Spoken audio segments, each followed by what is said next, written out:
Namaku Rania. Usia 30 tahun. Seorang istri dan ibu rumah tangga biasa. Dulu, hidupku sederhana. Aku bukan berasal dari keluarga kaya raya. Tapi aku dibesarkan dengan nilai yang kuat, diajarkan untuk menjaga kehormatan, menghormati orang tua, dan tidak pernah menaruh prasangka buruk pada siapapun. Aku pikir, nilai-nilai itu akan cukup membawaku menjalani rumah tangga yang baik. Tapi ternyata, tidak semua orang layak dihormati, meskipun mereka menyandang gelar sebagai orang tua dari suamiku sendiri. Aku menikah dengan Bima, pria yang kupikir akan jadi pelindungku seumur hidup. Kami bertemu di tempat kerja, dan setelah 2 tahun menjalin hubungan, kami memutuskan untuk menikah. Bima adalah pria yang baik, lembut, dan bertanggung jawab. Setidaknya, itu yang aku tahu, sampai akhirnya aku mengenal lebih dalam keluarganya. Mereka tinggal di sebuah rumah besar di pinggiran kota, rumah warisan yang dijaga turun-temurun. Karena saat itu aku dan Bima belum punya rumah sendiri, kami tinggal sementara di rumah orang tuanya. Aku tak keberatan. Bahkan aku bersyukur. Kupikir, ini kesempatan untuk belajar menjadi menantu yang baik, untuk mengambil hati kedua mertuaku. Awalnya semuanya berjalan seperti mimpi indah. Ibu mertuaku, Bu Yuni, sangat perhatian. Meski agak cerewet, ia selalu memastikan aku makan tepat waktu dan tidak terlalu lelah mengurus rumah. Sementara Pak Wirya, ayah mertua Bima, adalah pria berwibawa dan kalem. Pembawaannya tenang, selalu tersenyum, dan tutur katanya sopan. Semua orang yang bertamu ke rumah pasti langsung menaruh hormat pada beliau. Tapi, semua itu hanya tampak luar. Di balik sikapnya yang santun dan senyuman yang menenangkan, tersembunyi sesuatu yang tak kusangka. Sebuah niat yang tak pernah terpikirkan bisa muncul dari seorang ayah mertua. Kejadiannya pertama kali terjadi saat Bima dinas luar kota selama 2 hari. Malam itu aku sedang menyetrika baju di ruang tengah. Pak Wirya duduk di sofa sambil menonton berita. Aku mengenakan daster panjang, tertutup sopan, karena aku tahu batasan. Tapi tiba-tiba, ia memanggilku pelan. Rania, ucapnya. Sini sebentar. Temani bapak ngobrol. Sepi banget rumah kalau cuma sama ibumu Bima. Aku tersenyum sopan, lalu duduk di kursi seberang. Tak ada yang aneh. Obrolan ringan. Tentang cuaca, tentang harga sembako, bahkan sempat menyinggung soal anak. Tapi perlahan-lahan, nada bicaranya berubah. Rania ini cantik ya, katanya sambil melirik. Bima beruntung banget bisa dapat istri kayak kamu. Kalau bapak seusia dia, mungkin bapak juga bakal jatuh cinta sama kamu. Aku tertawa kaku, mencoba menanggapi sebagai gurauan. Tapi dadaku mulai terasa aneh. Ada hawa yang tak nyaman. Tapi aku diam. Mungkin hanya perasaanku saja. Mungkin bapak hanya bercanda. Hari-hari berikutnya, perhatian Pak Wirya semakin terasa berbeda. Ia mulai sering memanggilku saat Bima tak di rumah. Menanyakan hal-hal pribadi. Bahkan suatu kali, ia menanyakan apakah aku dan Bima sudah bahagia di ranjang. Aku tercekat. Tak tahu harus menjawab apa. Aku hanya bilang, itu urusan suami istri, Pak. Maaf. Wajahnya tetap tenang. Tapi matanya, ada sesuatu yang menjijikkan di sana. Tatapan yang membuat kulitku merinding. Aku mulai merasa takut, tapi tetap tidak mengatakan apapun pada Bima. Kupikir, ini hanya perasaan tak nyaman. Mungkin aku terlalu sensitif. Tapi aku mulai menjaga jarak. Sayangnya, menjaga jarak tidak menghentikan niat kotornya. Suatu sore, ketika aku sedang mencuci piring di dapur, aku merasakan seseorang berdiri terlalu dekat di belakangku. Nafasnya terasa di tengkukku. Aku menoleh, dan melihat Pak Wirya berdiri di sana, terlalu dekat. Tangan kamu halus ya, katanya sambil menyentuh jemariku yang sedang membilas piring. Aku segera menarik tangan. Jantungku berdegup kencang. Tubuhku gemetar. Aku langsung mengelap tangan dan pura-pura sibuk membereskan piring. Maaf, Pak. Saya lagi buru-buru mau jemput pakaian di jemuran. Kataku cepat-cepat. Lalu pergi meninggalkannya sendirian. Sejak saat itu, Aku mulai merasa rumah itu tak aman. Tapi kemana aku bisa pergi? Rumah orang tuaku jauh di desa. Aku tak ingin membuat mereka khawatir. Dan Bima, dia terlalu percaya pada ayahnya. Aku takut jika aku bicara, ia justru menganggapku menuduh tanpa bukti. Hubungan kami bisa retak. Dan aku bisa dianggap menantu durhaka. Tapi semua makin memburuk. Pak Wirya mulai meninggalkan catatan kecil di bawah pintu kamar. Kalimat-kalimat mesum yang membuat tubuhku bergetar. Kalimat yang seharusnya tidak keluar dari seorang ayah. Apalagi untuk menantunya sendiri. Aku kumpulkan semua catatan itu. Aku simpan. Aku foto. Tapi tetap, aku belum berani bicara. Yang paling menyakitkan, ketika aku melihat Bima begitu bangga pada ayahnya. Ia sering bilang, "Kamu beruntung bisa tinggal sama bapak. Dia tuh contoh laki-laki sejati. Bijaksana. Semua orang hormat sama beliau." Saat mendengar itu, aku ingin menangis. Ingin berteriak. Tapi air mataku hanya jatuh diam-diam di malam hari. Di balik pintu kamar. Dalam gelap yang hanya disaksikan oleh Allah. Tapi malam itu, semuanya berubah. Saat aku sedang melipat baju, Pak Wirya masuk tanpa mengetuk. Ia membawa satu gelas sirup dan meletakkannya di meja. Aku berdiri kaget. "Pak, ini kamar saya dan Bima," ucapku dengan nada tegas. Ia hanya tersenyum. Lalu berkata dengan suara pelan namun menghujam. "Bima gak akan ngerti kamu. Tapi bapak ngerti. Kamu butuh perhatian, kan? Kamu cantik. Bapak bisa bikin kamu bahagia. Asal kamu mau diam-diam aja."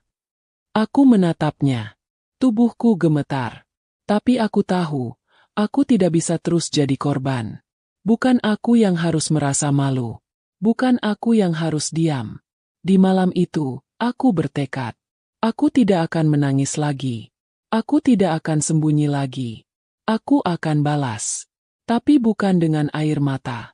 Aku akan berdiri. Dan membuatnya jatuh. Dengan caraku sendiri. Sejak malam itu, aku tak lagi sama.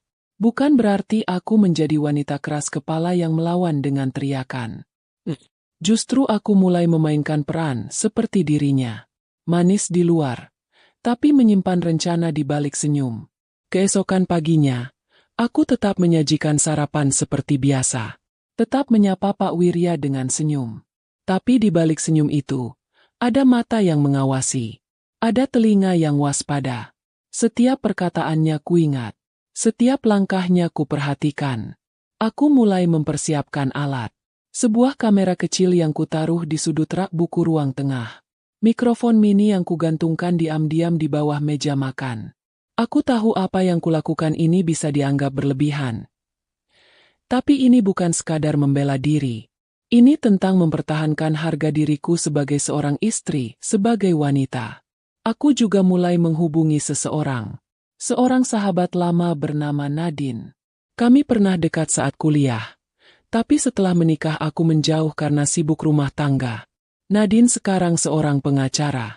Tegas, tenang, dan punya kemampuan membaca orang hanya dari tatapannya. Ketika aku menceritakan semuanya, Nadine terdiam cukup lama. "Ran," katanya pelan.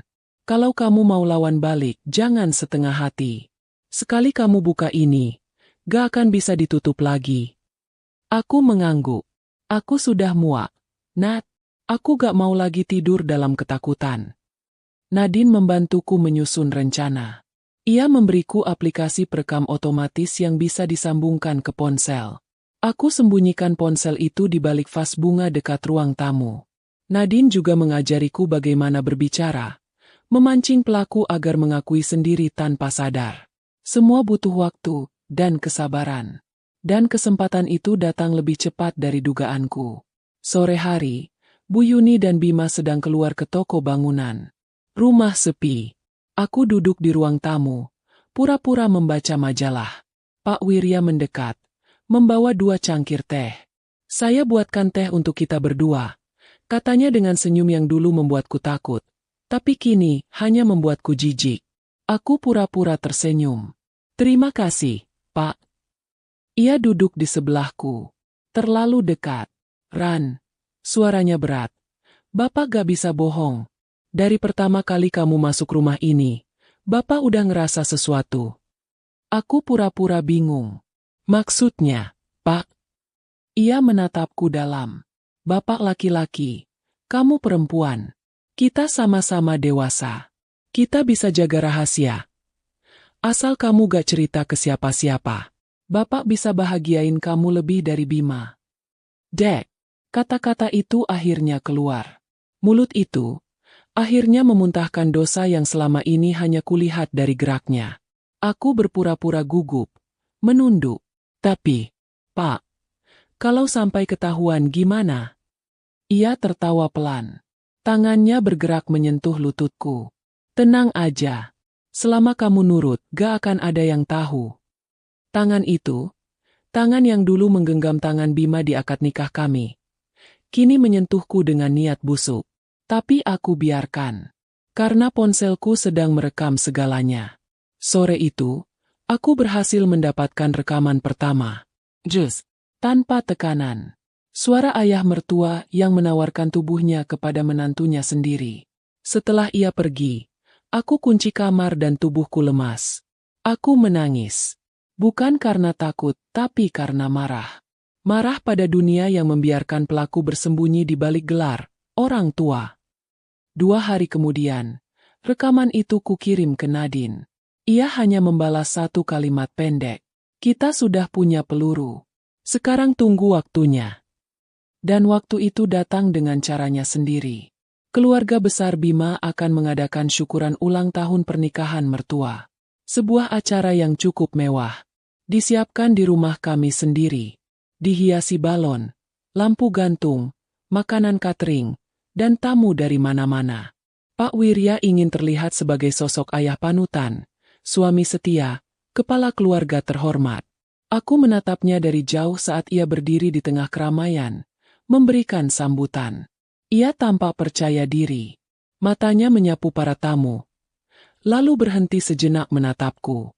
Ia tersenyum kecil. Senyum yang menyimpan rasa superior. Seolah berkata, kamu gak akan berani. Tapi ia salah. Karena malam itu, aku akan bicara. Dan semua akan mendengar. Tapi sebelum itu, aku butuh satu hal lagi. Pengakuan terakhir. Malam sebelum acara, aku pura-pura mengetuk pintu ruang kerja Pak Wirya. Pak, boleh ngobrol sebentar? Tanyaku. Ia mengangguk, mempersilakan masuk. Aku duduk, membawa 2 cangkir teh. Sama seperti yang ia lakukan dulu. Pak, saya pikir-pikir lagi, saya gak bisa tidur tiap malam. Kata-kata Bapak itu bikin saya gelisah. Ia tertawa pelan. Jangan gelisah. Kamu cuma belum terbiasa. Nanti juga nyaman sendiri. Kalau Bima tahu gimana? Tanyaku, pura-pura takut. Dia gak akan tahu. Jawabnya yakin. Selama kamu diam, semuanya aman. Dek, kalimat itu terekam sempurna. Ponsel di kantong bajuku bergetar pelan, menandakan bahwa perekaman berjalan baik. Malam itu, aku pulang ke kamar, menatap cermin, dan berkata pada diriku sendiri, besok semuanya akan berubah. Aku bangun lebih awal pagi itu. Udara masih dingin, tapi hatiku panas. Di cermin, aku melihat bayangan perempuan yang tak lagi lemah. Di balik wajahku yang tetap tersenyum, tersembunyi luka sekaligus senjata. Rumah sudah sibuk sejak pagi. Karyawan catering hilir mudik menata meja. Lampu-lampu gantung sudah dinyalakan meski matahari belum sepenuhnya naik. Dekorasi bernuansa emas dan biru tua memenuhi seluruh ruang tamu. Seolah ingin menunjukkan pada dunia bahwa keluarga ini sempurna. Tapi mereka tak tahu, malam ini topeng itu akan jatuh. Aku memilih gaun biru gelap, lengan panjang, sederhana, tapi elegan. Tak banyak make up, hanya bedak tipis dan lipstik nude. Namun di balik gaun ini, tepat di bawah lapisan kain lembutnya, aku menyelipkan alat rekam mini dan salinan suara-suara setan yang keluar dari mulut seorang ayah mertua. Bima mengetuk pintu kamarku perlahan. Sayang, kamu udah siap? Aku menoleh. Sudah. Ia tersenyum bangga. Kamu cantik banget malam ini. Aku membalas senyum itu. Terima kasih. Dan dalam hatiku, aku ingin berkata, semoga malam ini kamu siap menerima kebenaran yang akan mengguncang hidupmu. Acara dimulai pukul 7 malam.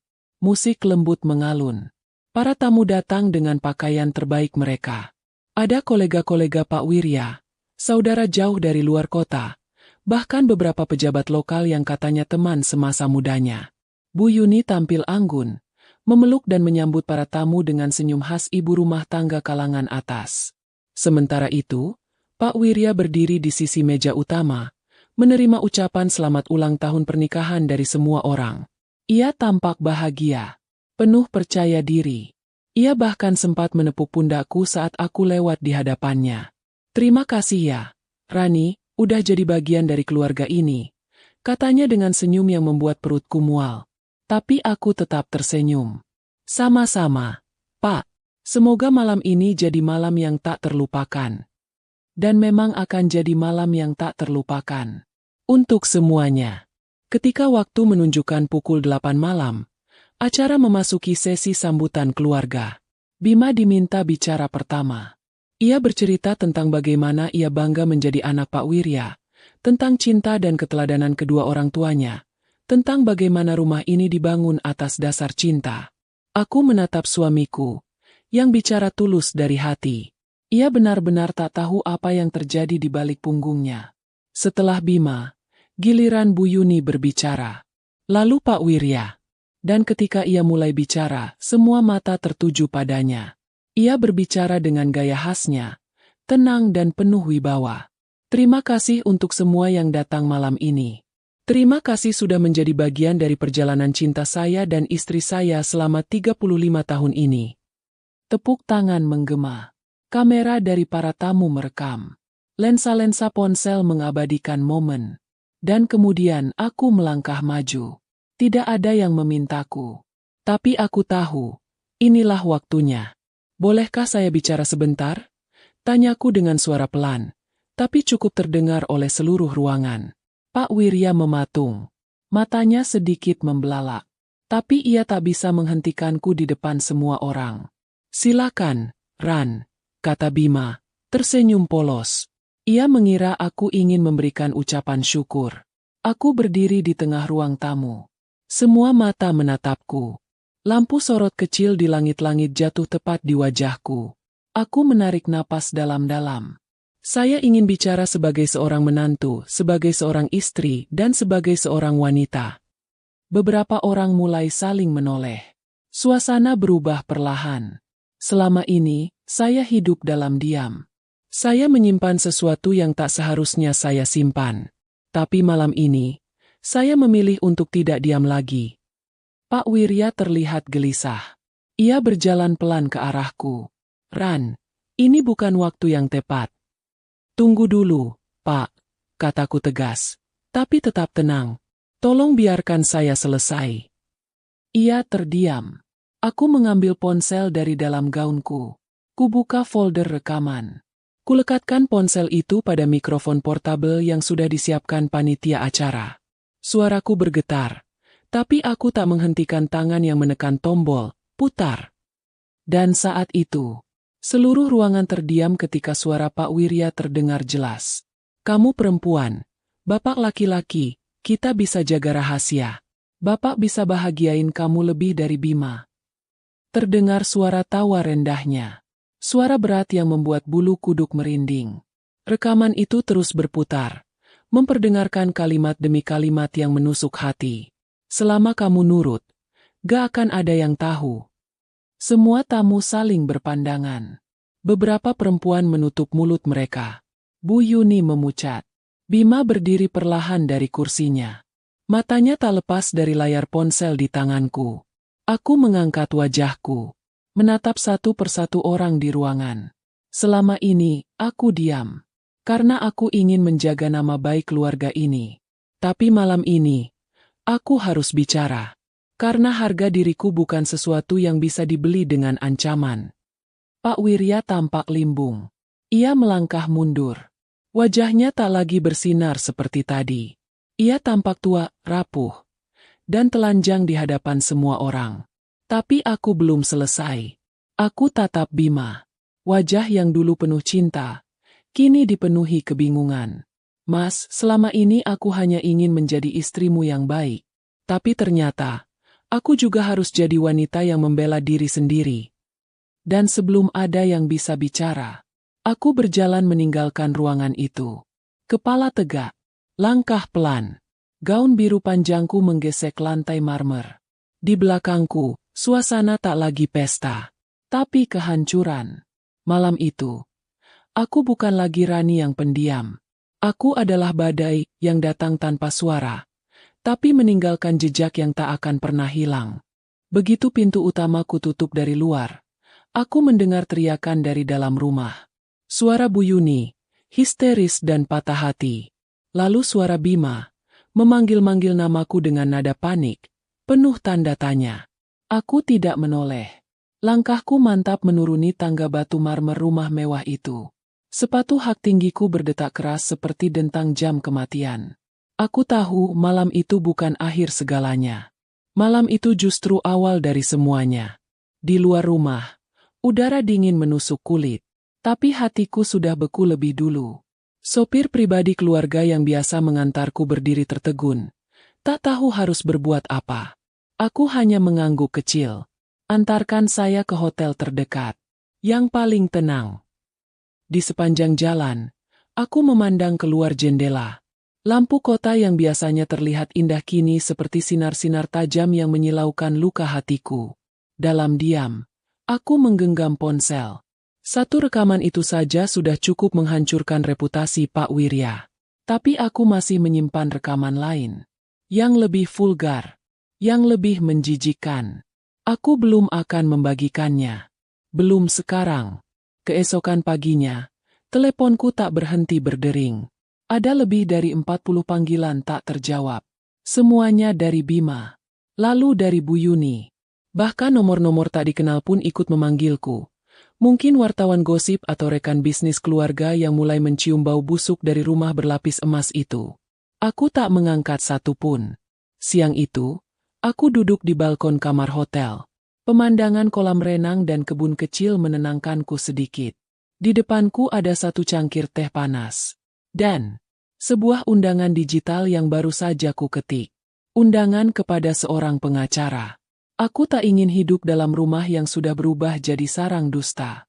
Namun sebelum aku melangkah lebih jauh, aku harus mendengar langsung dari Bima. Sore harinya, akhirnya aku menerima satu pesan darinya. Bukan suara, bukan teks panjang, tapi hanya satu kalimat. Aku ingin dengar semuanya dari kamu. Bukan dari semua orang yang kini menghakimi ayahku. Hatiku bergetar.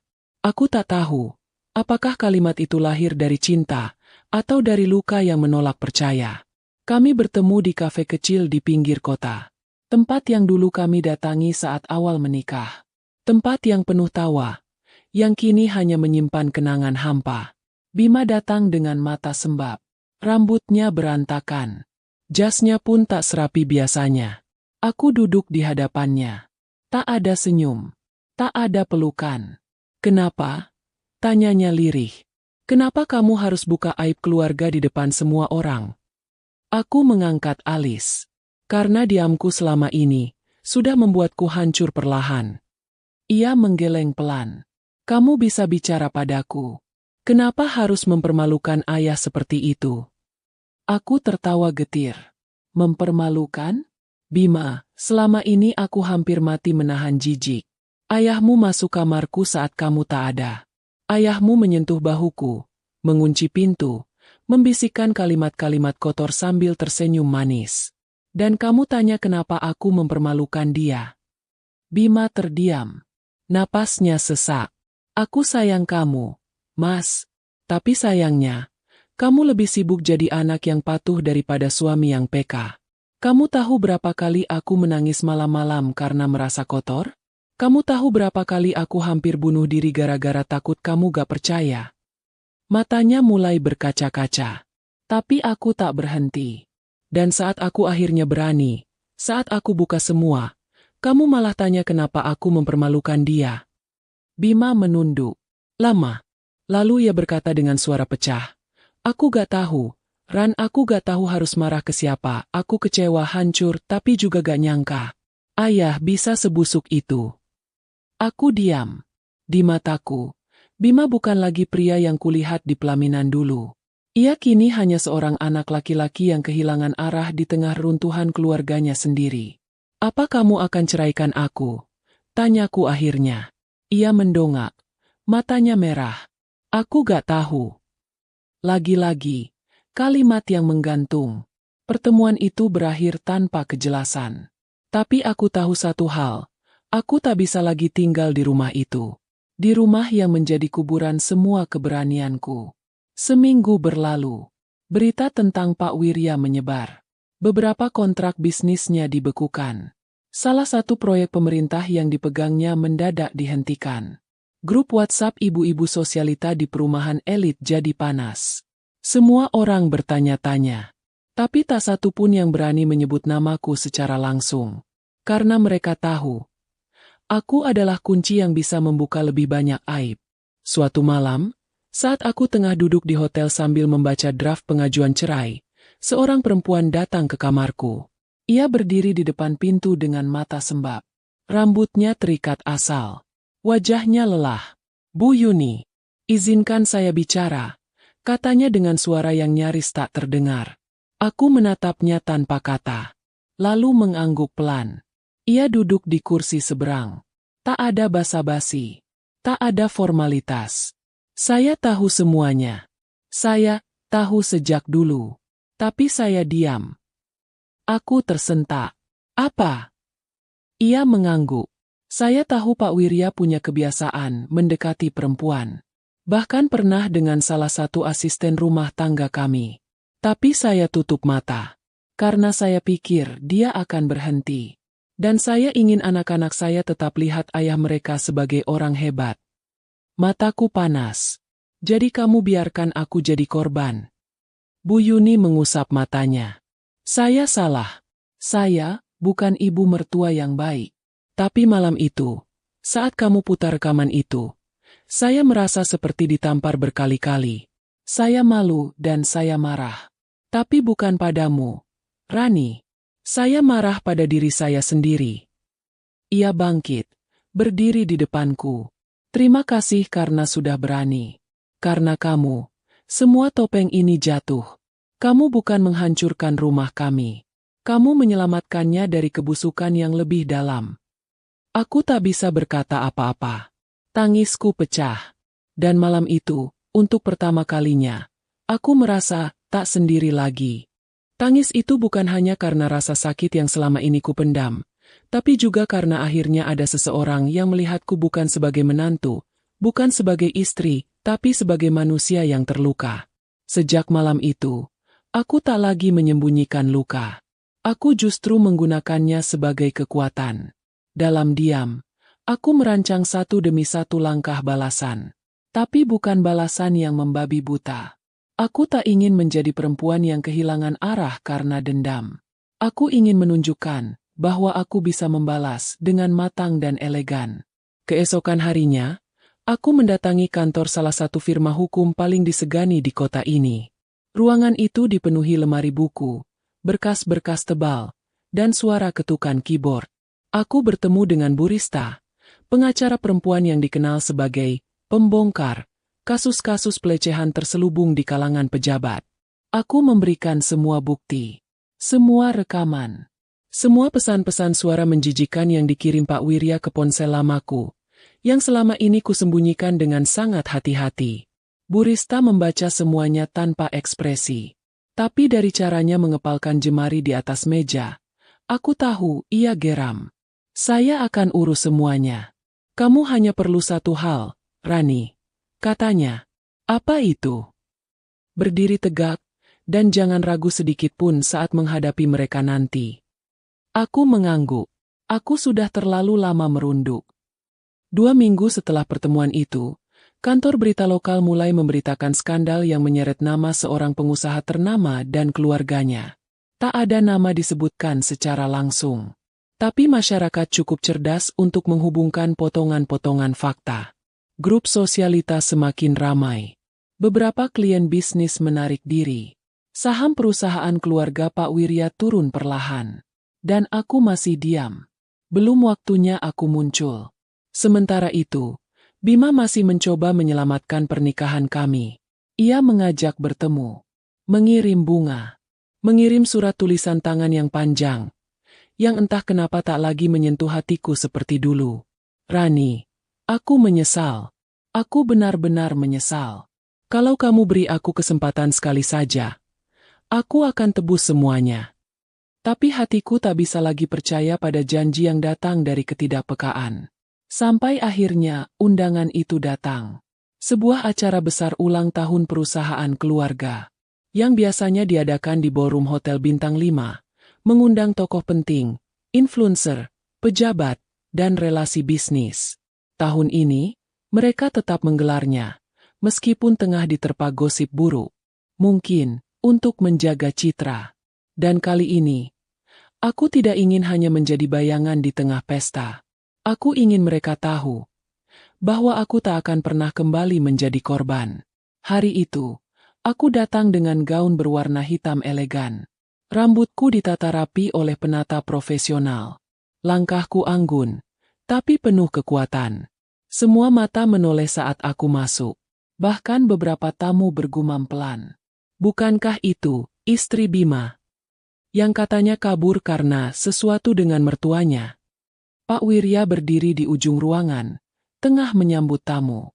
Senyumnya langsung pudar saat melihatku. Bima, yang berdiri di sampingnya, memucat. Aku berjalan mendekat perlahan, tapi pasti. Para tamu mulai hening. Seolah mereka tahu, malam ini akan ada pertunjukan yang lebih berharga dari makanan prasmanan mewah yang tersaji di meja panjang.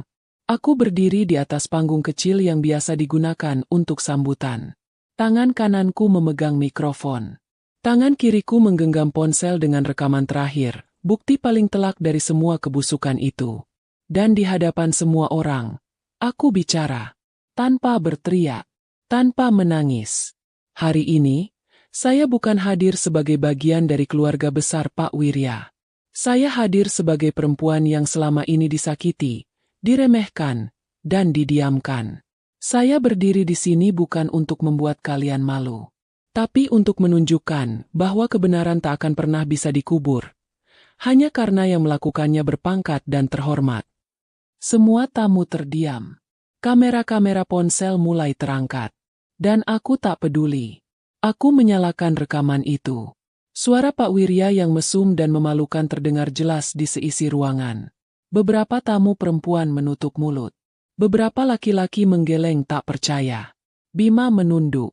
Sementara Pak Wirya gemetar. Saya perempuan. Tapi bukan berarti saya bisa diperlakukan semaunya. Saya menantu. Tapi bukan berarti saya harus diam saat harga diri saya diinjak. Aku meletakkan mikrofon, lalu turun dari panggung. Aku tidak menoleh ke belakang. Langkahku tetap elegan. Malam itu, bukan hanya aku yang menang. Malam itu, semua perempuan yang pernah dipaksa diam, ikut berdiri bersamaku.